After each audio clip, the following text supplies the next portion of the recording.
अस्सलाम वालेकुम, मेरा नाम है Arooj Zia. I am the CEO and co founder of startup syndicate. आज के स्टार्टअप नामा के एपिसोड में हम डिस्कस करने वाले हैं एक बहुत ही इंटरेस्टिंग इंडस्ट्री के बारे में, जो कि है प्रॉपर्टी टेक।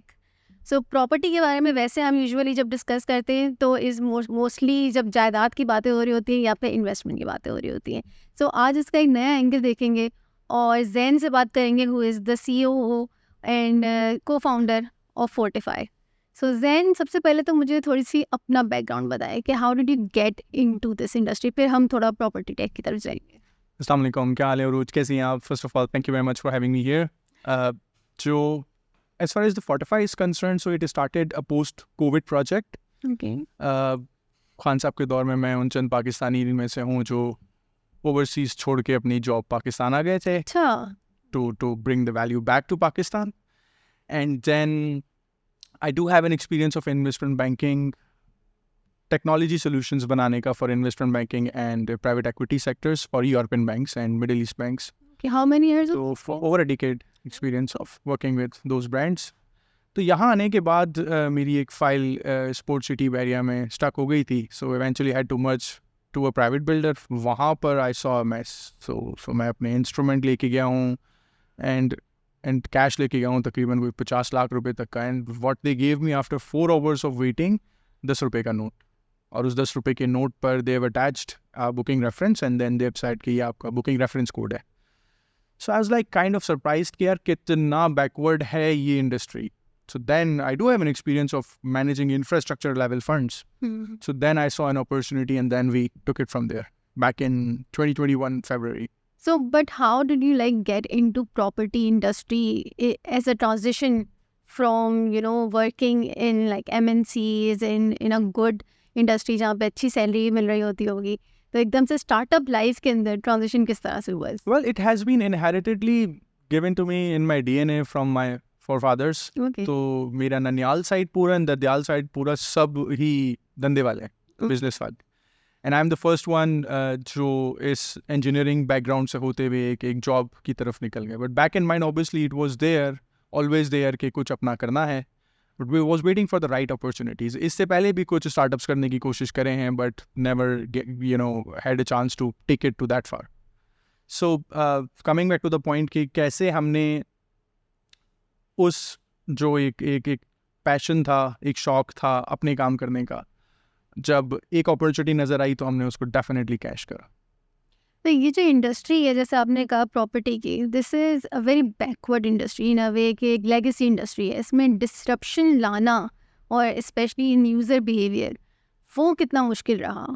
ये हमारी एक्सपेक्टेशन से बहुत ज़्यादा मुश्किल था। ओके, बहुत ज़्यादा मुश्किल था। So honestly we didn't have the any other option. हमने सारी कश्तियाँ जला के कूदे थे। सो हमने कोई प्लान भी रखा ही नहीं। सो हमने कहा बस ठीक है, यही है, अब कर चुके हैं, अब आ चुके हैं, सो डेडिकेशन के साथ काम करो। एंड मुश्किलात आती हैं ऑब्वियसली। स्टार्टअप में एक ही चीज़ कांस्टेंट होती है विच इज़ चेंज, जो रेगुलरली आपको पिवट करना पड़ता है। तो येस, हमें लगा यार बनाना आसान है, और वो हमें लगा बनाना मुश्किल है प्रोडक्ट को, और फिर चलाना तो बहुत ज़्यादा आसान होगा। But it was in reality a complete reverse. बनाना बहुत आसान था but to inject it into the system was literally very hard. And still it's not that easy because industry itself जो है वो काफ़ी बैकवर्ड है। They don't want to expose the things, भले से वो मिसमैनेज चलें। They are not bank, they are not regulated by SSCP, they are not regulated by state banks. they are kind of a सेठ टिया environment जिसके अंदर cash based transaction ज़्यादा होती हैं। So obviously if there exist a system, obviously there is a controlled environment. उसका नुकसान इस strategy पे सेठ को ये होता है कि he doesn't have a business control at all. So he does not have any visibility कि मेरा फलाना बंदा कितनी रिकवरी कर रहा है, मेरी सेल्स कितनी हो रही है, मैंने जो लास्ट स्टील परचेज करा है उसका क्या इम्पैक्ट है, वो कितना लग चुका है, वो कंज्यूम हुआ है, वो चोरी हो रहा है, वो वेस्ट तो नहीं हो रहा। सो अगेन उस स्ट्रैटेजी में बहुत सारे प्रॉब्लम से सफ़र करता है वो seat. So what fortify has given is 1C level dashboard executive tool, जिससे वो मोबाइल से दुनिया में कहीं भी बैठे हुए अपना इंटायर बिजनेस कंट्रोल करता है safely. Awesome. So I come back to the problem when you said कि मैंने प्रॉब्लम रिकग्नाइज किया और मैंने ये बिल्ड किया. सो इतनी सारे इसके अंदर डिफरेंट डिफरेंट मराहिल होते हैं, ठीक है, प्रॉपर्टी ख़रीदने से लेके उसको बिल्ड करना, फिर रेंटल पे देना, all those things. So where exactly does fortify come into? What is the platform itself? What is the problem that you're solving through Fortify? अच्छा, अब लोगों के लिए समझना आसान होता है. जो रियल एस्टेट का कोई सॉफ्टवेयर जहन में आता है तो उनके जहन में क्विकली एक मार्केट प्लेस आती है. सो कहीं कोई एक OLX टाइप की कुछ कोई चीज़ है, कहीं ज़मीन कोई टाइप की चीज़ है, तो कुछ ऐसा ही कर रहा होगा fortify. But these two things are poles apart. Okay. So basically समझाना ऐसा कुछ है कि the moment the unit is booked, बिक गया, डाउन पेमेंट हो गई, उसके बाद की जो जर्नी है, 3 साल की इंस्टॉलमेंट्स, 4 साल की इंस्टॉलमेंट्स, डेवलपमेंट चार्जेस, की हैंड ओवर, पोजीशन देना, लीज निकालना, वो पूरा एक कॉम्प्लिकेटेड प्रोसेस है. उस प्रोसेस में कस्टमर झूल रहा होता है, अब वो तो फंस चुका होता है. सो उस प्रोसेस के जो इन्स एंड आउट्स हैं, उसकी ऑप्टिमाइजेशन पे फोर्टिफाई काम करता है. सो उसके अंदर हम 13 से ज़्यादा मॉड्यूल्स पर काम कर रहे हैं इस वक्त. कंस्ट्रक्शन का मॉड्यूल है, सप्लाई चेन का मॉड्यूल है, हमारे पास रिकवरी, सेल्स, CRM, देन आपका डैशबोर्डिंग है, आपकी इंटरनल टास्क मैनेजमेंट है, रिसोर्स मैनेजमेंट है, एंड सो ऑन. उसका एक कस्टमर पोर्टल भी एग्जिस्ट करता है, specially designed for overseas Pakistani, कि अब वहीं से ही अपनी लाइफ कंस्ट्रक्शन का व्यू देख सकते हैं. How much development charges they have paid, what are the surcharge that has been applied, या उसके गिर्द जितनी भी टिकटिंग, कंप्लेन, जो चीज़ भी एग्जिस्ट करती है, you have fortify readily available for this purpose. Amazing. So what exactly is your customer persona then? So who are your primary customers? Is this a B2B solution? Is it this a B2C solution? किस तरह से ये आ रहा होता है? अच्छा, this is entirely designed as of now as a B2B solution. Okay. So हम वो real estate builders and developers को टारगेट करते हैं जो बल्क में अपनी इन्वेंट्री या कस्टमर प्लॉट्स बेच रहे हैं बल्क में. फॉर एग्जांपल फलकनाज है, फॉर एग्जांपल ईमार है, फॉर एग्जांपल आपके पास मछारा ग्रुप है, अलरऊफ स्मार्ट सिटी है. These are all your customers. These are alhamdulillah all our customers. So customer की लिस्ट तो खैर alhamdulillah बढ़ती चली जा रही है. But the point here is कि इस तरीके का जो टारगेट पर्सोना है, these are our primary target customers. Okay. तो जर्नी जो आपकी ये स्टार्ट हुई, so how did you learn about the startup business itself?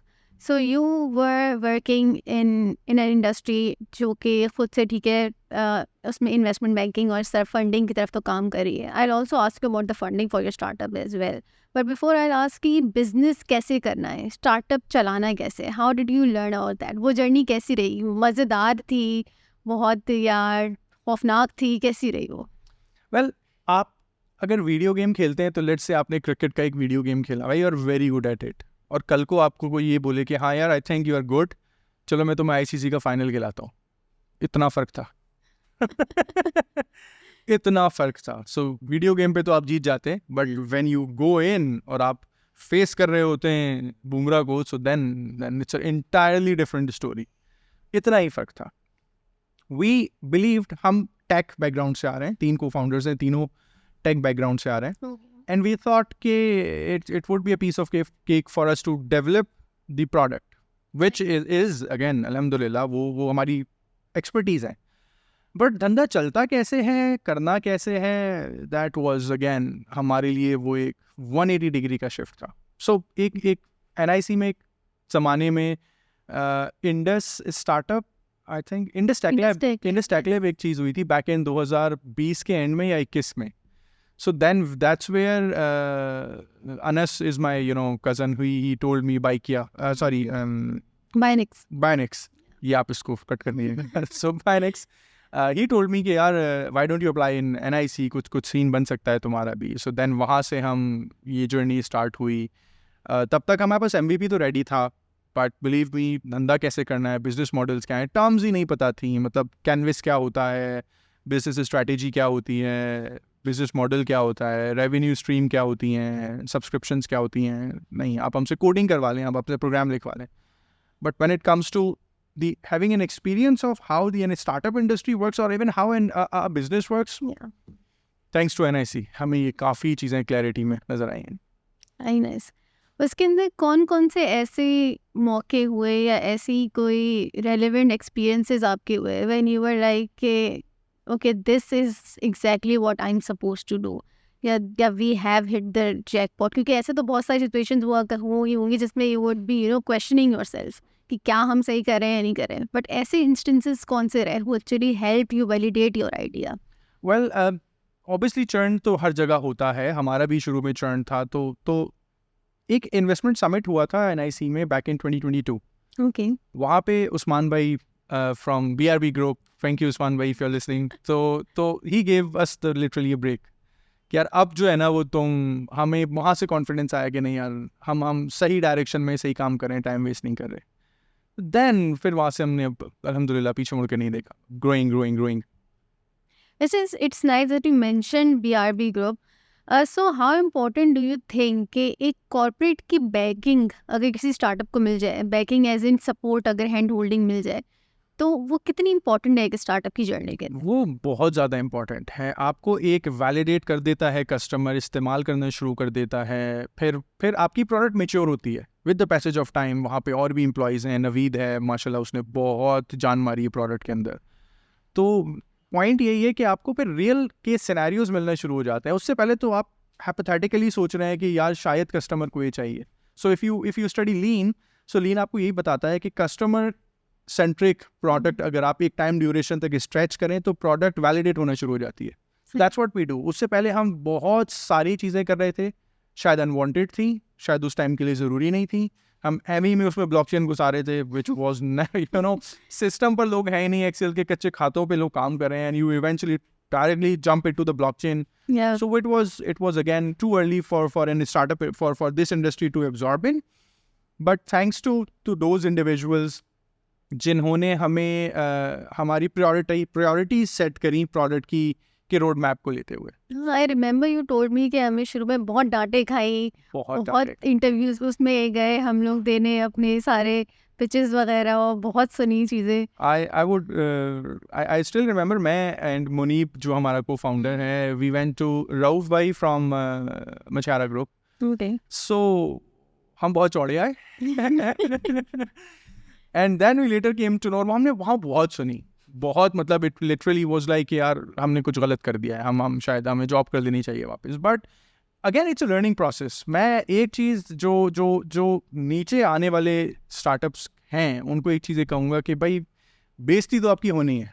So be prepared कि यार आप ट्रेड क्या कर रहे हो, बेइज्जती वर्सेस नॉलेज बहुत अच्छी ट्रेड है। आप सुन लें थोड़ी सी, आप डाउन टू अर्थ रहें, बट इन रिटर्न अगर आपको वो नॉलेज मिल रही है जो प्रोडक्ट को इम्प्रूव कर रही है, यार इससे अच्छी कोई डील हो ही नहीं सकती। तो हमने फिर अगेन वो पिवट करी, स्ट्रेटेजी लर्न करा, अब अल्हम्दुलिल्लाह वो हमारे कस्टमर हैं। So then he keep on telling us कि नहीं इसको ऐसे करो, इसको ऐसे करो, इसको ऐसे करो, इसको ऐसे करो, and then eventually product evolve कर रही है। माशाल्लाह। So then I would love to talk more about the industry itself as well. ये जो प्रॉपर्टी इंडस्ट्री है, इसके अंदर ऐसी कौन कौन से एलिमेंट्स है, ऐसी कौन सी चीज़ें जो आम लोगों को बहुत ज़्यादा तकलीफ देती है डे टू डे में, और उसको किस तरह से you think people can tackle it? See Pakistan चलता दो चीज़ों पे, या तो एड पे या रेमिटेंस पे। एड आ रही है, रेमिटेंसेज आ रही हैं, पाकिस्तान चल रहा है, ऐसा ही सीन है। रेमिटेंसेज क्यों आ रही हैं? क्योंकि मेनली ज़्यादातर लोग इन्वेस्ट करते हैं रियल इस्टेट में। ऑब्वियसली एक सच बात है, मैं बाहर हूँ, आपके कोई रिश्तेदार बाहर हैं, दे वांट टू नो कि मुझे पैसा कहाँ डंप करना है पाकिस्तान में। और रिटर्न्स, हाई रिटर्न्स है रियल इस्टेट में, आप जानती हैं कितने मज़ेदार किस्म के रियल इस्टेट में हाई रिटर्न्स है। But at the same time transparency नहीं है वहाँ पर, ट्रस्ट इश्यूज़ हैं। तो इसकी वजह से ना इम्पैक्ट क्रिएट होता है उन ओवरसीज़ पाकिस्तानी पे कि नहीं यार इससे अच्छा तो ये कि नंबर 1 डॉलर जो है वो पाकिस्तानी रुपया डी वैल्यू हो रहा है, करेंसी डी वैल्यू हो रही है, नंबर 1। नंबर 2, उनके पास जो parameter of gauging the investment है ना, वो ये है कि मेरे चचा कह रहे हैं कि यहाँ लगा दो, या मेरे ताया देख कर आए हैं, दे फील ठीक है यहाँ लगा दो, या मेरा कोई रिश्तेदार है, या मुझे कोई generally as a cold lead call करता है और मैं वहाँ से इम्प्रेस होके करता हूँ। But that's to be honest is not the right parameters के जिस पे आप इन्वेस्टमेंट अपनी करें। एक पाकिस्तानी 2 काम ज़रूर करता है, एक तो वो ज़मीन ख़रीदता है, और दूसरा वो गोल्ड जमा करता है अपनी बेटी की शादी के लिए। उसने हर 90% पाकिस्तानी ने ये करना है। सो वो एक बड़ी प्रॉब्लम है जिसको एड्रेस करना बहुत ज़्यादा ज़रूरी है। दैट्स वेयर 45B2C के लिए एक प्लेटफॉर्म लिख रहा है जिसका नाम है data estate. Okay. Data estate land track के साथ मिलके, फोर्टिफाई एंड लैंड ट्रैक के साथ मिलके एक नया स्टार्टअप कर रहे हैं which targets the B2C customer. Okay. कि फॉर एग्जाम्पल कोई एक बाहर अकाउंटेंट की जॉब करता है दुबई में and he makes a good money, उसको वो पैसे कहाँ डंप करने चाहिए। So what we do eventually give map, जिस मैप के अंदर वो रिटर्न्स देख सकता है किस एरिया में कितने आ रहे हैं। सो मैं ये देखना चाहूँगी यार PCHS के ओवर द 5 years क्या रिटर्न्स हो सकते हैं वर्सेस बहरिया के क्या रिटर्न्स हो सकते हैं। सो ROI कैलकुलेशंस के कुछ AI के टूल्स डेवलप करे हैं जो जियोग्राफिकली आपको हेल्प आउट करते हैं कि कहाँ पर वो इन्वेस्टमेंट करनी चाहिए इररिस्पेक्टिव ऑफ कि किस ब्रांड में इन्वेस्टमेंट होगी। So it gives the idea based on the geographical map. That's really cool. Wow. DHA green हो रहा है, इट मीन्स कि वहाँ पे डेवलपमेंट हो रही है। अब आपका ये जो मलिर हाई एक्सप्रेसवे है जी, ये 4 साल में बन जाएगा, तो उस पट्टी पे जितने भी प्रोजेक्ट्स आएंगे उसके ROI अच्छी होगी। बहरिया क्यों नीचे जा रहा है, उसके 70 की मैट्रिक्स पैरामीटर एग्जिस्ट कर रहे हैं। तो उन सब चीज़ों पर हम ये काम करें जिससे वो ओवरसीज़ कस्टमर जो बेचारा बहुत मेहनत करके पूरी ज़िंदगी की जमा पूंजी लगाता है और देन स्कैम में फंस जाता है, वो एक बहुत बड़ी प्रॉब्लम है जिसको फोर्टिफाई अब एड्रेस कर रहा है थ्रू डेटा एस्टेट।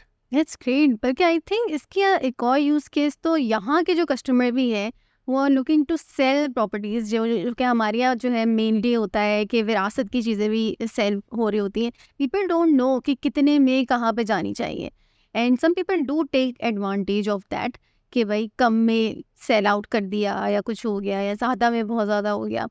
तो people can get the right type of data information from your platform कि भाई मेरी प्रॉपर्टी की इस वक्त ये वैल्यू होनी चाहिए, should I sell it right now, should I hold it till like 2 to 3 years, और फिर मुझे सेल आउट करना चाहिए या नहीं। तो even if somebody doesn't have that knowledge of the industry, तो आपके इस प्लेटफॉर्म से देखें। एग्जैक्टली। सिंपल में अगर सादा अल्फाजों में कहूँ कि अगर किसी के पास 1 से 2 करोड़ रुपए हैं और उन्होंने वो इन्वेस्ट करने over the period of 2 years, सो वो 2 years में किस स्ट्रैटेजी से इन्वेस्ट होना चाहिए, and obviously there is a disclaimer available, but वो आपको ये बताएगा कि यार आपने 50% इन्वेस्टमेंट्स यहाँ करो, 6 महीने बाद एग्जिट ले लेना, उसके बाद इन्वेस्टमेंट यहाँ करो, 6 महीने बाद यहाँ से एग्जिट ले लेना, सो कलेक्टिवली आपका ROI 2.7x हो जाएगा। तो इस तरीके की कोई चीज़ है जो B2C कस्टमर्स के लिए बहुत काम की है। That's very cool. वो 2 करोड़ रुपए कहाँ से लाने हैं पहले ये सोचना है, लेकिन so very good. I think lastly, I would love to ask you about your team basically. So for what is driving Fortify itself? You said that you all have technical background. और फिर उसके बाद अब कोई operation संभाल रहा होगा, कोई HR संभाल रहा होगा, कोई डेली के सेल्स कॉल्स ले रहा होगा। तो how did you all manage to get into that mindset, learn all these skills, और खुद से कैसे वो किया कि भाई मैं इसमें अच्छा हूँ, चलो मैं ये करता हूँ, किस तरह से वो किया, और मैंने और मोटिवेट रखना कितना ज़रूरी है और कितना मुश्किल है? Well I take it to 2007 Sir Syed university. My teachers told me कि यार तुम्हें ज़िंदगी में अगर जीतना है ना तो अपना वो चीज़ करो जो तुम्हारा पैशन है। सो इवेंचुअली सर ज़िया एक ज़माने में ऑपरेशन बदर 2008 में सर सैयद में पढ़ाते थे, तो उसमें मैं फाइनली कहीं एक अपना पैशन ढूंढ पाया कि यार मैंने प्रोग्रामिंग करनी है। सो वो दिन है और मेरे टीचर्स जो मुझे गाइड करते गए, आज का दिन है। अल्हम्दुलिल्लाह मेरा पैशन ही मेरा बिजनेस हो गया। सो जो ड्राइविंग फोर्स है वो ऐसी ही है कि आपका पैशन इंटैक्ट हो गया आपके बिजनेस के साथ। सो आपको ना दिन नज़र आता है ना रात नज़र आती है, आपको बस सिर्फ काम नज़र आता है। आप सोते में सोचते हैं काम के बारे में, आप वॉक कर रहे हैं, आप ड्राइव कर रहे हैं, आप खा रहे हैं, आप सिर्फ काम के बारे में सोचते हैं। और as far as the team is concern, I would say कि मोर देन 50% इम्पॉर्टेंट है टीम को सही तरीके से इंटैक्ट रखना, टीम बनाना, टीम में सही प्लेयर्स ऐड करना, रिक्रूटमेंट सही से करना। That is I would say कि मोर देन 50% इस चीज़ का इम्पैक्ट पड़ता है कि रिजल्ट क्या आ रहा है। और of course there are other parameters does exist कि जिसमें आप ये कह सकते हैं कि 20% फॉर एग्जाम्पल टाइमिंग है, या मुल्क के हालात कैसे हैं, या आपका इवेंचुअली आइडिया कैसा है कि क्या वो वेंचर बैक्ड है या नहीं, इन्वेस्टमेंट बैक्ड है या नहीं। तो ये सब चीज़ें भी अपनी जगह मौजूद हैं, बट अगर टीम के प्लेयर्स की राइट प्रोफाइल आपस में इंटैक्ट नहीं होती तो आप किसी भी अच्छे से स्टार्टअप को आराम से फेल कर सकते हैं. Nicely put there. So I believe you and Sidra, so you both are co-founders. Munib is a co-founder as well. But you and Sidra are co-founders of a family and a startup. Yes. So how do you manage to differentiate your work and family life? That again, it's a mini startup. जिसमें हमें in reality नहीं पता कि हम इसको कैसे, इसके parameters क्या हैं. So over the period of time yes, हम पॉलिसीज़ बनाते हैं कि यार ठीक है, इस कमरे में ये बात करेंगे, इस कमरे में ये बात नहीं करेंगे, और वो जो एक डिफ्रेंशिएट करना होता है बिजनेस लाइफ और पर्सनल लाइफ को, इससे इट्स चैलेंजिंग. बट अगेन एक कपल के लिए कॉमन गोल होना बहुत बहुत ज़्यादा ज़रूरी है. सिर्फ मैं आपसे प्यार करता हूँ, मैं आपसे प्यार करती हूँ से ना एक हैप्पी हेल्दी रिलेशनशिप नहीं चलता. मेरा ये मानना है कि थर्ड इंग्रेडिएंट होना बहुत ज़्यादा ज़रूरी है. अगेन उसामा बाब खान एक साहब हैं, MVP हैं माइक्रोसॉफ्ट में, उन्होंने ये मुझे घूंट पिलाया था कि you should have a common goal. तो वो कॉमन गोल फोर्टिफाई है. So you need two of course have one common goal जो आपको इंटैक्ट रखता है. फिर of course it's backed by your family. आप बच्चे नानी संभाल लेती हैं, देन दादो कुछ संभाल लेती हैं, माय फादर और चीज़ों का ख्याल रख लेते हैं. सो अगेन ताकि हम लोग फोकस कर पाएँ उन चीज़ों पे जो हम रियली करना चाहते हैं. So again it's not Zen और इट्स नॉट सिद्रा और it's not Munib, it's an entire ecosystem. पीछे फैमिली का इकोसिस्टम है, फिर आपके स्टार्टअप सिंडिकेट का पूरा इकोसिस्टम है, इससे पहले NIC का पूरा इकोसिस्टम था. So again it's a combo of many things. Thanks to Ignite जो हमें वो इन सब चीज़ों में इंटरनेशनल एक्सपोजर दिया है. अभी हम लीप होकर आए हैं again. So this is something जो सिर्फ आपको फेस वैल्यू पे तो फोर्टिफाई दिखता है, Zen दिखता है, मुनीब दिखता है, सिद्रा दिखती है, बट रियली उसके पीछे बहुत लोगों की कंबाइन एफर्ट है. Very nice, mashallah. मैं वैसे you mentioned leap. So what are your expansion, ideas right now? So is Fortify going to go global now? Yes, of course. Okay. Yeah, we have positioned ourselves to go global. Okay. और किस तरह से, कहाँ पे आप जाना चाह रहे हैं, क्या हो रहा है? Well, we are exploring markets. We are exploring synergies between their players जो वहाँ पे existing एक portfolio लेके बैठे हुए हैं. So then of course वहाँ कुछ synergy बनती है, तो we are looking to explore the markets. Okay. And where do you think कि Pakistan operated, Pakistan based एक proper एक startup, where do you think कि expand easily हो सकता है वो? Well, it depends entirely on the market. जैसे for example अभी रियाद आप देखें, नियोम आप देखें, सो वहाँ इस रीजन की more than 60% developments real estate की उस रीजन में हो रही हैं. So it's a very bad idea to operate in Oman for example.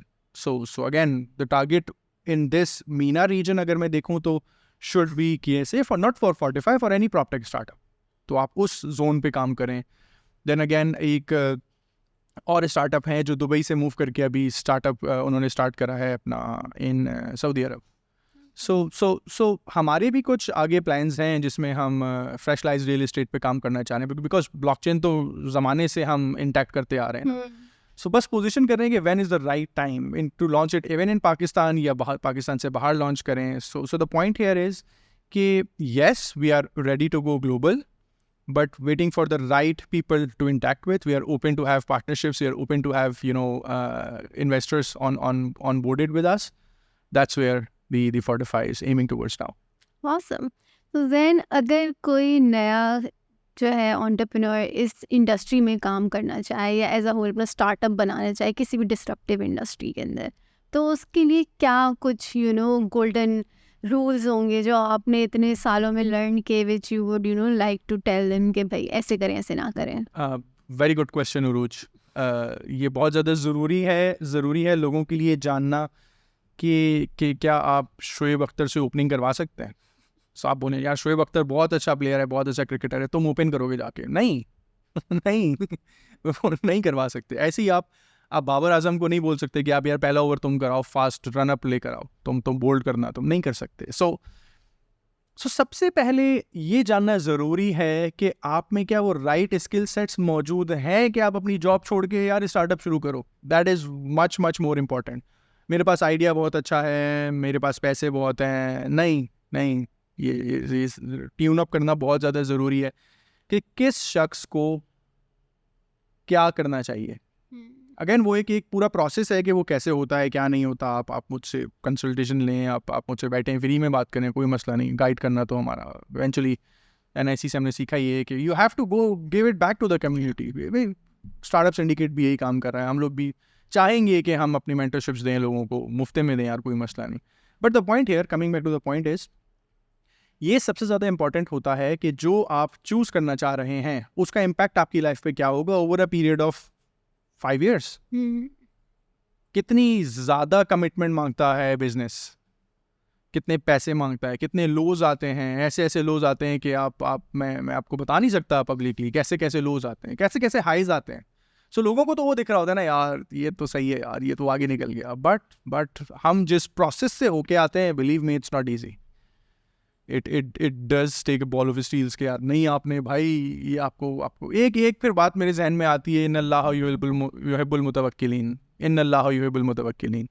अल्लाह उससे बहुत मेहनत करता है जो उस पर तवक्कल करते हैं, बहुत मोहब्बत करता है. तो ऐसी कुछ कहीं सुनी हुई बातें, ए औकाब तू ना घबरा ये बाद सबा से तो चलती है तुझे ऊंचा उड़ाने के लिए. फिर इकबाल की कोई चीज़ आपको हिट करती है, खान साहब की कोई चीज़ हिट करती है, एंड देन आप लोगों के साथ बैठ के कोई चीज़ हिट करती है. सो देन कहीं ना कहीं से फिर वो स्पार्क दोबारा बड़ा होता है. नहीं यार, give it a shot, give it a shot, give it a shot. Constant motivation चाहिए. और it's all a game of faith.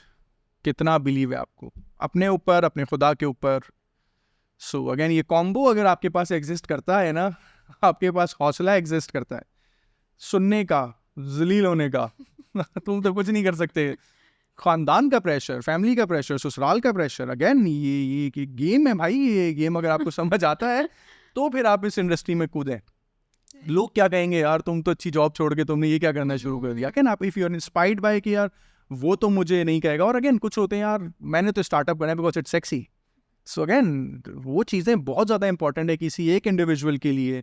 Right background होना, यूनिवर्सिटी के फ़ौरन बाद स्टार्टअप स्टार्ट कर दिया. Again it could be right, it could be wrong, but आपने वो पैरामीटर्स अच्छे तरीके से जज करने हैं. मैं ये नहीं कह रहा कि आपने ये स्टार्टअप करना ही नहीं, but again you should know कि किस दलदल में आप कूदना चाह रहे हैं. I still remember and you have quoted this a few places as well. जब मैंने बोला था आपको कि जॉब छोड़ दो Zain, just focus on this startup. Yes. So Uruj said me back in 2022 जब हम लाहौर में एक कंपटीशन हुआ था अलाइड बैंक का, वो जीते थे.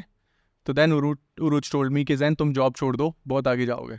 सो again that's what I did and अल्हम्दुलिल्लाह I am quoting Urooj again, she was right. नहीं तो वो बड़ा, मैं उस वक्त पे डरी भी थी जब मैं, because Zain was looking at me like this के ये क्या बोल रही है, क्योंकि वो मैं आई थिंक इनिशियल मीटिंग्स ही थी आपसे, and you were coming directly from Bahria Town from your job I believe.